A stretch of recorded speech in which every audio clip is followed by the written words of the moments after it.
If you're in the back, make sure you look like you're chatting or talking. Don't just stand around.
conception of Canadian Dance Tapestry was the outcome of a group of young student performers from Claude Watson School for the Arts in North York.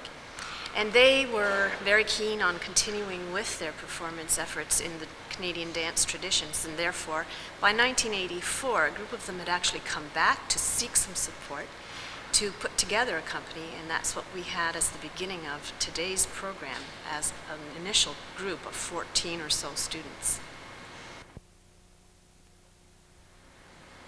In 1991, Canadian Dance Tapestry was invited to represent Canada in Murfreesboro, Tennessee at an international folk festival. They were a very young troupe, in fact, the youngest amongst the performers who were there, but made a very favorable impression, so much so that many of the other companies who were visiting at that festival were intrigued by them and asked to have them invited to their festivals. The outcome of that was, by 1992, an invitation extended on behalf of the International Folk Festival Organization to visit France. As they were preparing, other invitations came through, so what was going to be a 2-week sojourn became a 1-month tour of folk festivals throughout France, representing Canada, displaying Canadian culture, with a mixed group, as you might see from the performers, variety of ethnic backgrounds, definitely very well representing Canada.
She's like a swallow that flies so high. She's like a river that never runs dry. She's like the waves upon the ocean. I love that calm of snow.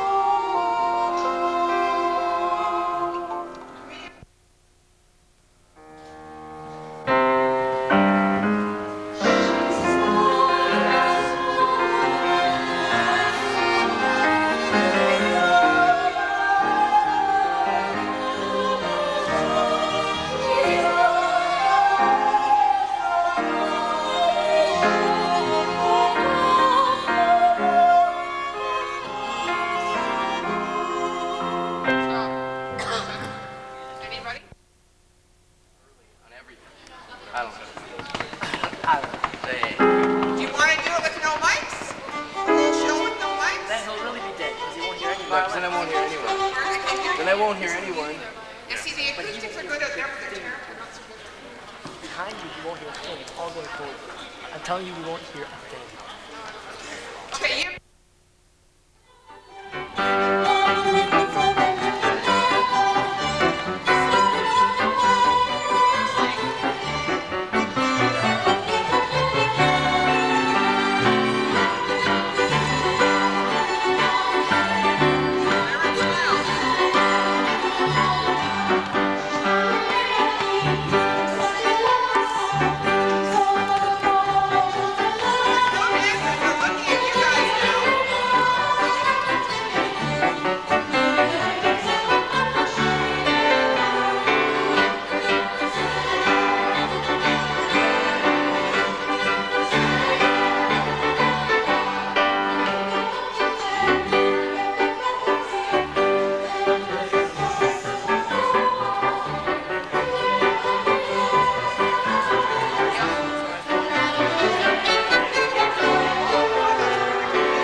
sit down by the side of me now and sing a lively tune, for it's been 3/4 of a year or more since together you and I have been.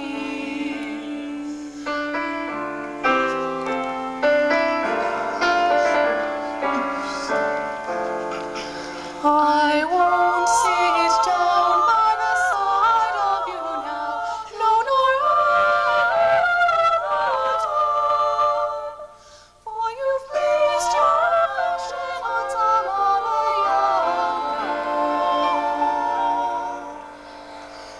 and your heart is no more mine. As I roved out one morning in May to hear the birds sing sweet, I placed myself up against the garden gate, but your heart is no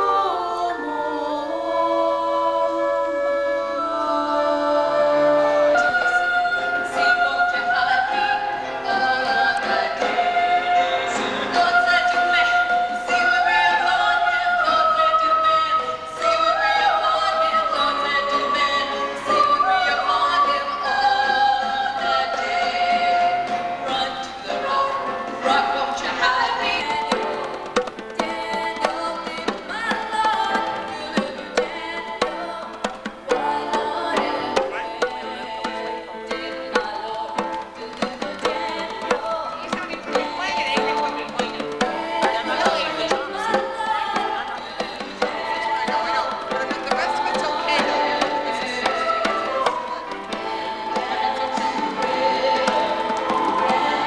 What did I do?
Performance that the Canadian Dance Tapestry is doing today at the Ford Centre for the Performing Arts is one that we're doing as a result partly of new pieces that we've been choreographing and want to present to the public, but also many people in Toronto have never seen us, and so this is a chance for them to see the kind of work that we've been presenting internationally when we've been representing Canada in France and in the United States among some of the countries that we've visited so far.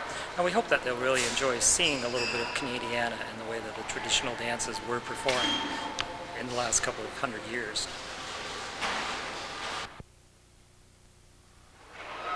The music that we use for the Canadian Dance Tapestry comes largely from research done by the Museum of Civilization in Ottawa. They have books and many records of fiddle tunes. I take the fiddle tunes and we arrange them for the group that is playing. Some of the students in the group are excellent musicians, and they have arranged other of the tunes that they don't particularly like what I've done, so they have changed it into something different. And in many cases, they've brought a modern idiom into the music, even though they've kept it within the style of the old-time music. You might be interested to note that the fiddle music is often written with half of the piece to be played on the top 2 strings and the other half of the piece to be played on the bottom 2 strings. This was so that when they were doing voyages across Canada, when they were in canoes, if 2 of the strings broke, they could carry on playing the music. They could at least play the second half if they didn't have all of the strings. And the music was written with that intention. The musicians who are playing are very talented students, and they bring to it a great liveliness.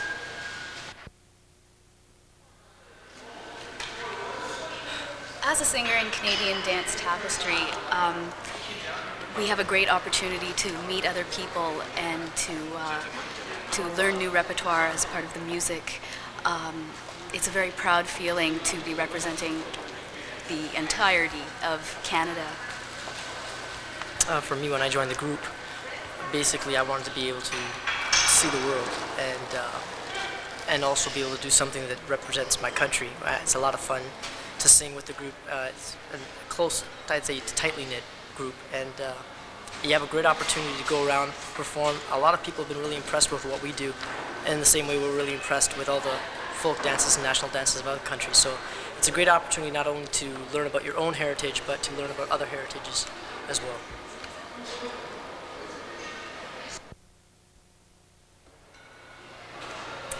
My name's Erica Lochran. I'm the assistant director with the group, and I've been with them since the beginning in 1984 when I was in grade 7. As the assistant director, I sort of have to get the company organized on the sidelines rather than on the stage. I'm not the one who does all the choreography. I'm sort of the one who orchestrates things behind the scenes so that things can sort of run smoothly, or at least more smooth, on the stage. I think for me, the leadership skills that I've acquired through this, and also the friendships that I've developed with people who aren't my own age, it's been really important to me because it's added a much deeper aspect to who I am as a person.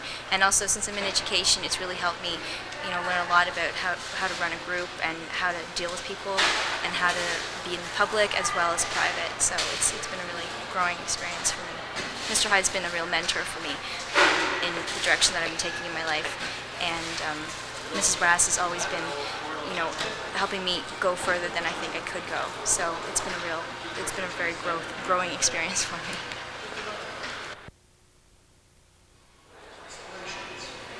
Well, as a dancer in the Canadian Dance Tapestry, we've had a lot of very ups and downs. We've kind of been here and there. For me, it's been very a learning experience because I've got to travel around the world and learn to be independent and responsible. I also learned when I fall to play it off. For instance, when we were in France on my birthday, I fell off the stage, and my partner Konstantinos Kasekis, he picked me back up and we danced like as if nothing happened. And I learned from then on, the show must go on, and from there on, it will always go on. I've been in the group since grade 6, and at the beginning, being a younger person, I was scared by all the other people, but after our first trip to France, we all grew together, we started working together, we became sort of a big family, and that's I think one of the things that keeps our group working well together is the fact that we trust each other, we know each other, we have faith in each other to help us through things, and when we do screw up on stage, we talk it through, we can fix things up, no problem, and it's kind of something that we've mastered throughout the years, so yeah. That's it. That's it. Okay, how it started was when I was at the square dance competition at the fair, the Royal Ontario Fair. I said, okay, we won the competition, and I said, I want to call. So next year, they actually gave it to me, said, here, do it. So I went home and I just listened to a tape that they had bought me, and I listened to it and sort of developed my own style and sort of get down low and grumbling, sort of like Western rapping, I don't know, whatever. But I sort of got really into it, and before we went to France, it was suggested that I'd call for the trip in order to get out of doing a dance that I couldn't do. So I decided that I would go through with calling, and so I got out of this brandy frate, which I still can't do to this day, but it was good. And now I have to pass on my calling skills to someone else in the group, so that I'm not stuck with just one guy, get a little versatility in the group, so cool.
Chacun d'entre nous se complète à chanter.